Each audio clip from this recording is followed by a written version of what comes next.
Good morning, everyone. Thanks for joining us at our webinar this morning. Really good to see so many of you here today.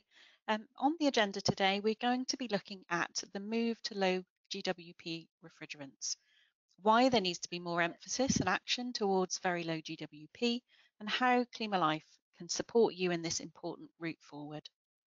There's been lots of webinars over the last few years, certainly with lockdown, and we've done a few ourselves, but we like to keep things interesting here at Climalife, so we thought we'd try a different format today. So it's going to be about 30 minutes long. We know you're all busy, so we're going to try and keep it fairly short, but we hope you enjoy the new format.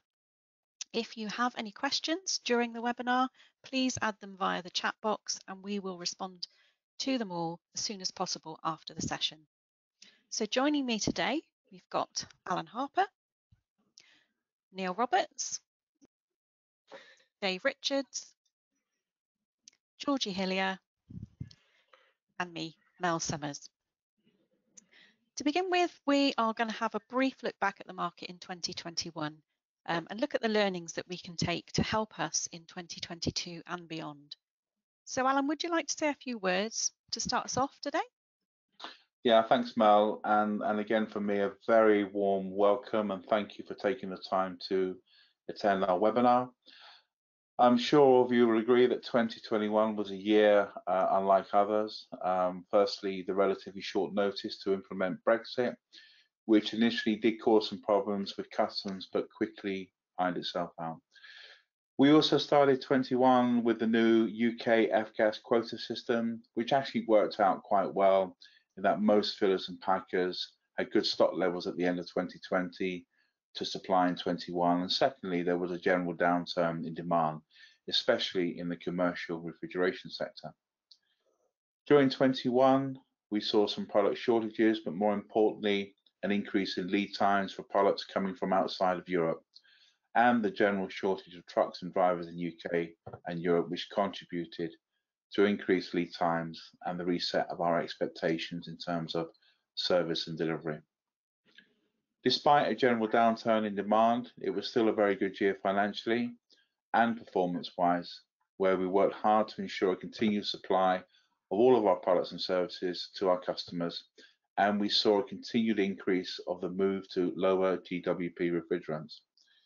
My feeling is that we as a market are a little bit off target, but in terms of where we need to be for the F-gas challenge, but we are definitely heading in the right direction.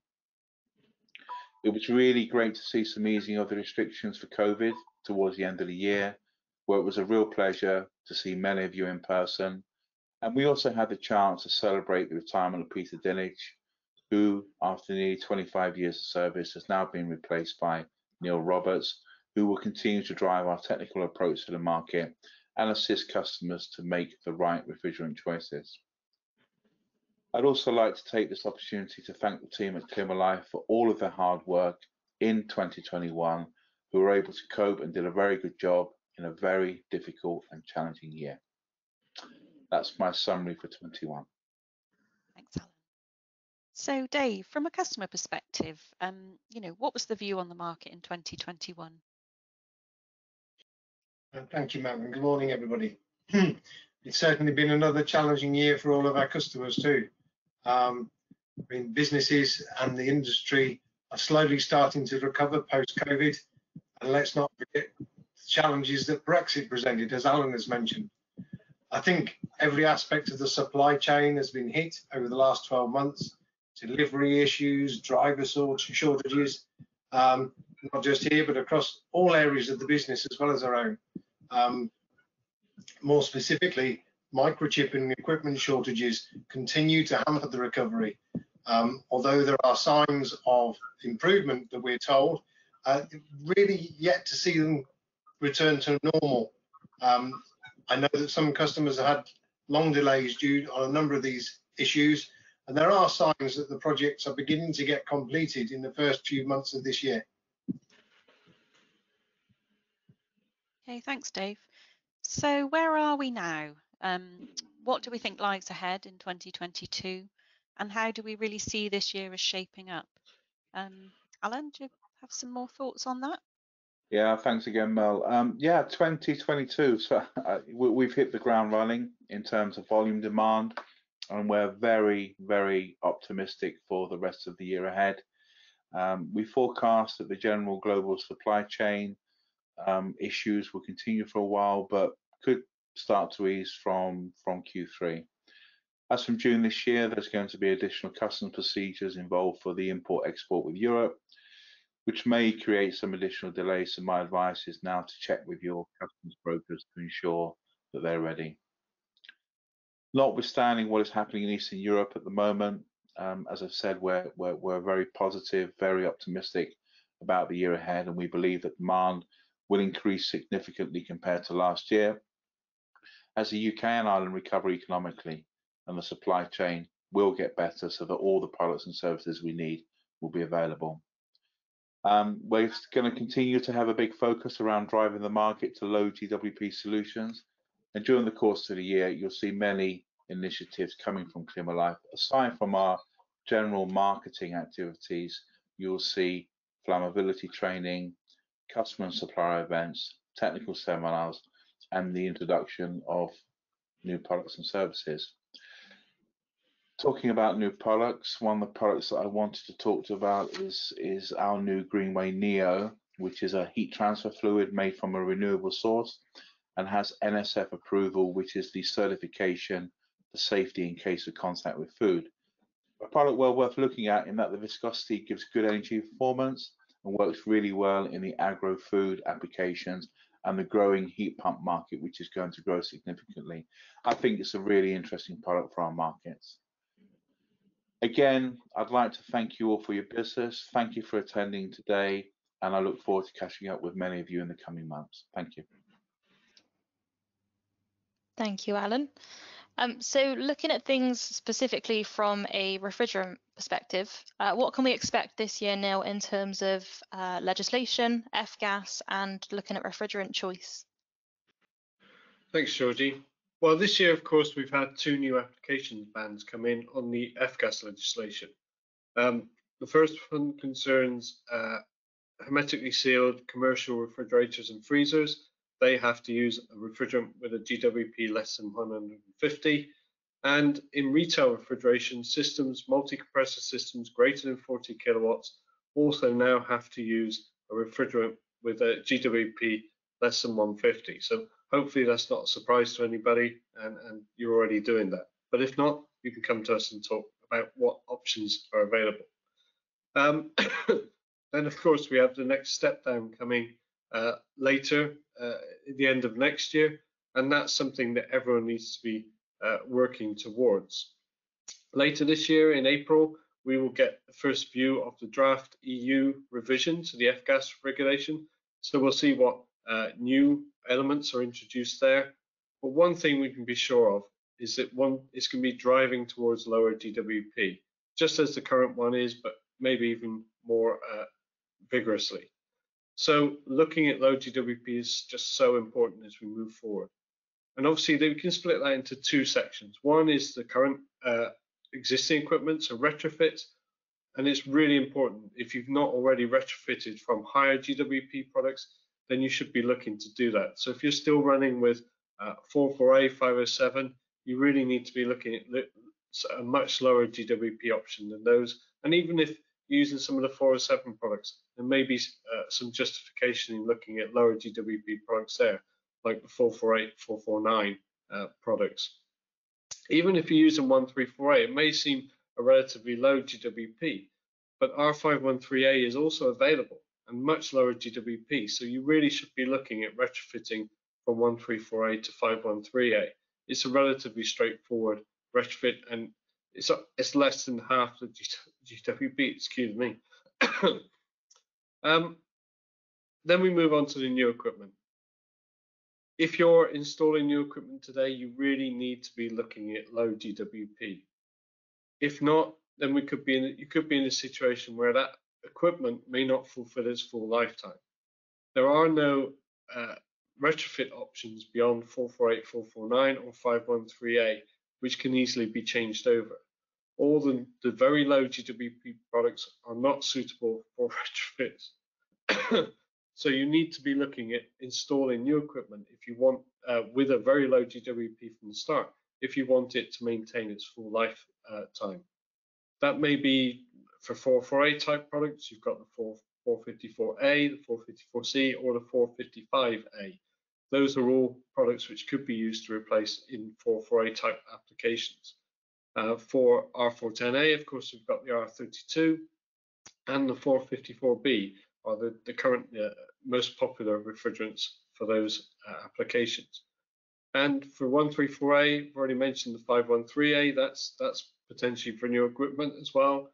But also you've got 1234YF, 515B, the 1234ZE. These are all options in new equipment for that type of equipment, depending on the exact application. So there are lots of things to take into account. There's lots of low GWP options available. And equipment for those low GWP products is also available, readily available. There's no reason why you shouldn't be able to use them today. It's just a case of learning how to use these newer products with the standards which come with it, which you have to understand. And that's something we can help you with here at Climalife. When you're assessing what refrigerant you should be using, you really need to look at a whole range of situations. You know, how does it perform? Does it give me the performance I need? And it's not just down to GWP. Low GWP does not necessarily mean low energy or good energy efficiency. So, and energy efficiency obviously also contributes to climate change and emissions.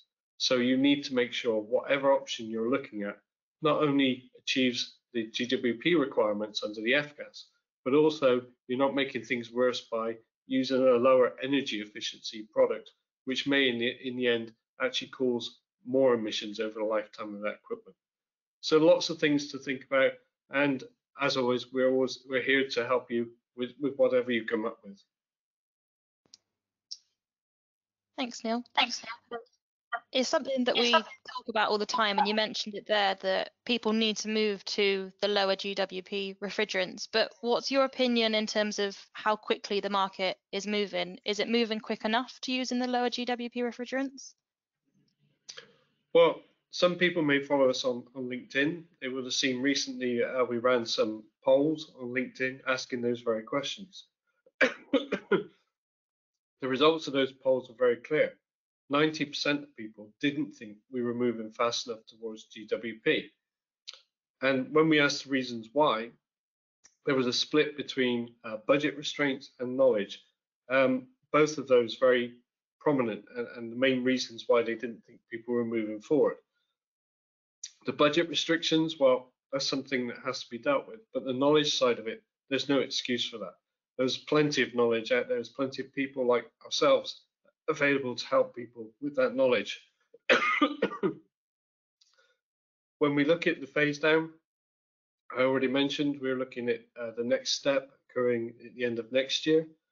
Currently, if you look at it in terms of average GWP, we should be roughly around 900. After the step down at the end of next year, we're looking at an average GWP of around 600. That's a big jump down. If you're not planning forward, if you're not looking at that and planning your refrigerant strategy, it's going to cause you some major headaches. So that is something that needs to be done. And I challenge everyone on this call to look at their refrigerant usage. How much of each refrigerant are you using? And work out your average GWP. If you're much above that 900 figure today, you need to be doing something. If your plan is not to get that lower, to use lower GWP refrigerants and move it towards that 600 figure, then you're really going to be up against it when we get to that point. So look at that, do your own analysis on what you're working at, and see if your refrigerant strategy really stands up to the test. I know there's a lot going on with customers, and Dave, do you have any views on how customers can try and push this forward? Certainly, Neil, yes. I mean, from a customer perspective, there are challenges that need to be considered.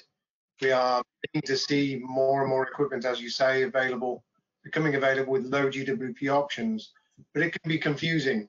Many of today's choices of refrigerant have their limitations. and it's about choosing the right refrigerant for the right application and making sure that's a good fit with the locality of the installation as well. I think the key consideration today, if you're looking to install new equipment that needs to be operational in 10 to 15 years time, is not just the GWP of the refrigerant you choose. Although it is important to ensure the product you choose has longevity, it's equally important to consider the energy efficiency. These have to be the two factors of your choice. If your equipment supply isn't offering one of the low GWP options, for me, the thing you do is you challenge them. Our suppliers, why they aren't offering these solutions, and seriously consider changing to a supplier who does have the right options available. We have great expertise at our disposal and some great tools as well. Perhaps Mel can talk us through what tools and apps we have at our disposal. Yeah, very happy to cover that. As we say, we've got a whole host of resources that we can share with you. We've got our A2L charge size calculator, which we launched last year, which you can find online. Enter a few details and it will spill out some calculations to help you with your planning and your organising. As Alan said, we've got some big training plans for this year, which we hope to host on site. These training sessions will be geared at supporting the industry, helping you all to grow your knowledge. We've got the F-Gas Solutions app, which has been around for quite a few years now, and I think quite a few thousand people have downloaded the application and are using it day to day. What this application can do is it can help you with things like GWP values for particular refrigerants. It can help you calculate the CO2 equivalent tons figures. It can look at leak detection frequency, and it can also help you with guidance on the different legislation and the bans that are coming into force. Last year we launched our Customer Resource Centre. So this is an exclusive online site where our customers can access lots of technical documentation that doesn't already appear on our website. So there's a whole load more information that we can share with you if you are a customer of ours. And just not to forget to mention the expertise from our team. We've got a great team of people with a lot of knowledge that are just here to share that with you. So anything you need, come to us, please do, and we will do our best to help you. Isn't that right, Neil? Yes, Mel. In addition to that, as well as the online tools which you can use yourself, we have a number of tools that we can help you with. So we can do performance calculations. We can, in a situation, if you're doing a retrofit, you're not quite sure which would be the best product, we can look at that and send you a report looking at how they perform and which products will probably be the best for your application. We can also, Mel mentioned the online charge size calculator. If you're having any difficulties with that, we have some additional tools which we can help you with and help you understand and know which products you can use and how much of each product you can use in which situation. Pressure equipment safety regulation, that's another very important regulation which affects every refrigeration system. You know, and applying that is, we've come to find out, is not necessarily something which everyone fully understands. We can help with that. We have a PSR calculator we can use. With the low flammability products, many of those fall into a higher category than the non-flammable. So it's really important that you do these calculations and understand where you are. Using these products is not necessarily that much more difficult than using the products you've been used to, but we have tools which can help you and lead you along the way so you understand exactly how they work, how well they're going to work in your application, you know, what regulations, what standards do you need to apply to them, and how can you use these products in various different applications. Ultimately, we can do all sorts of help for you, provide your customer with documentation to show the benefits of using a low GWP product as well. But obviously all these things are aimed at trying to improve the environmental footprint of what we're doing. But as a company as well, we're also doing a number of things as well. So Mel, perhaps you could give some examples on that. Yeah, we've got lots of activities going on in the company. In fact, we've got our green team now, so a group of team members, we get together regularly and try and look at what we're doing from a green perspective, and really important for us as a company now. So examples of what we're doing, probably the biggest one, or the most relevant one, is that we're using a low GWP refrigerant in our air conditioning system. So we moved into some new offices the year before last, completely kitted out, brand new air conditioning system running R32, and we're regularly maintaining it. So this is a message that we're always reminding people in the market of how important it is to service and maintain your equipment to make sure it's running as efficiently as it possibly can. So that's something that we're definitely doing. We're using more environmentally friendly products around the office. Little things like the cleaning products that we use, the paper that we use is recycled. We're printing a lot less than we ever did. These small things all do add up and make a difference. Our company cars that a few of the team have got, we are moving the whole fleet to electric. So this is something that will be happening this year and is already underway. And kind of a fun thing really that we've got to look forward to in the summer, we're going to be supporting a local beach clean charity. I think actually it might be a UK wide thing, but certainly in our locality. So some small teams will be going out and doing a good cleanup exercise along the coastline. So that's something fun that we've got to look forward to this year. Thanks, Mel. Just to really echo the message that we really do want to do as much as we can to help our customers with transition into environmentally better products. So please don't hesitate to get in touch with us if we can support in any way possible. To wrap things up then, before we move on to some questions, what are the most important things that people need to be considering this year? So Alan, do you want to kick us off with yours? Yeah, I think I've said it before in previous sessions. We all have a collective responsibility to make F-gas work. No matter what level whether we're the packer and filler, the producer, the wholesaler, contractor, OEM, we've all got to work together to make this thing that is F-gas work. So important, because we've got to start looking after this planet.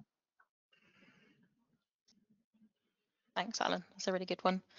Neil, do you want to give yours? Yeah, I think my main message to people, one takeaway here is don't wait, get on with it. The GWP, the F-gas legislation, it's moving forward. It's not going to stop. You can wait and see what's going to happen, but that's just putting you in a really bad place when things really get tight. Plan ahead, have a strategy which moves you to low GWP in a managed way. That will reduce your costs, that will reduce a lot of hassle along the way. So in a nutshell, don't delay, do it today. Thanks, Neil. Dave, do you want to give yours? Yes, certainly. Mine is challenge your equipment suppliers. If equipment suppliers aren't supplying low GWP options, ask them why and consider changing if they don't have the right answer. Thanks, Dave. And Mel? Thanks. Just for me, it's just, we've got a really great technical team here that can support you every step of the way. We've got the tools and, we really want to help everybody with the move to lower GWP. So please contact us if we can help you at all. Just looking at the time now, I think we might have a little bit of time for some questions. Georgie, do we have any that have come in that you want to cover off? Yes, I think we've got a couple of minutes spare, so we can definitely run through some questions.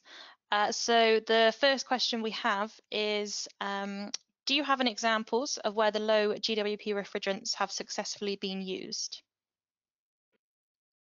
Yeah, low GWP refrigerants have obviously been used quite widely in the air conditioning sectors for a while now. R32, R1234ZE, they've both been very widely used and very extensively used now in that area. Also in the refrigeration side, there are lots of examples as well. The very first one was done back in 2017, so this is not a new phenomenon, but probably the most notable ones in the UK are Asda, who are using 454A in their stores, and Centering and Co-op, who have moved to a less than 150 GWP option in their stores as well. There are also many examples from across the continent as well. Anybody who receives our magazines, Climalife magazines, will have seen the examples from Spain, distribution centre using 455A. We've also got numerous examples in France as well, for example, fruit grower using 455A as well. So there are many examples out there, and it's growing quite quickly. As I said earlier, the equipment is available. There is no reason to delay. There is no reason not to do it. Just get on with it, basically. Thanks, Neil. Another one that we've had in is, what's the latest position on PFAS? Okay, so the PFAS question is one which comes up. Just to start off with, just in case anyone's not clear, PFAS is perfluorinated alkylated substances, easy for me to say, but basically they're a massive group of chemicals. So I think there's over 9,000 of these chemicals, which are used for all sorts of things. Well, too many applications to worry about. Unfortunately, very recently, the definition of what PFAS is has been changed, and that involves a molecular structure element, which has brought many of the refrigerants into that scope as well. Now, two of the key things with PFAS, which really need controlling, there's a lot of these chemicals out there, is environmental persistency and toxicity. Now, none of the refrigerants fall into those categories. So although they have certain molecular elements which make them fall into that category, they don't really fall into the same category as PFAS. At the end of January, call for evidence closed in the UK. Hopefully a lot of people got involved with that. We certainly, through our LinkedIn and other avenues, we certainly tried to encourage people to do that. That will go forward, and certainly in the UK, there's a very pragmatic approach to this, and it seems we're very optimistic that our industry, which is already heavily regulated, will not see additional regulation from that point of view. But it's something we need to keep on top of, and if you see any requests for evidence, if you need to see any requests for people asking to provide why you need to use the refrigerants, the fluorinated refrigerants, then we really encourage you to get involved and make sure that our voice is heard correctly and we're seen as an essential use, which the refrigeration industry definitely is. Thanks, Neil. Another question that we've had is, you talk about energy efficiency. How do you link energy efficiency with refrigerant choice? Okay, I think that's another one for me. So, fundamentally, GWP and energy efficiency are not linked. As I said earlier, low GWP does not equal good energy efficiency.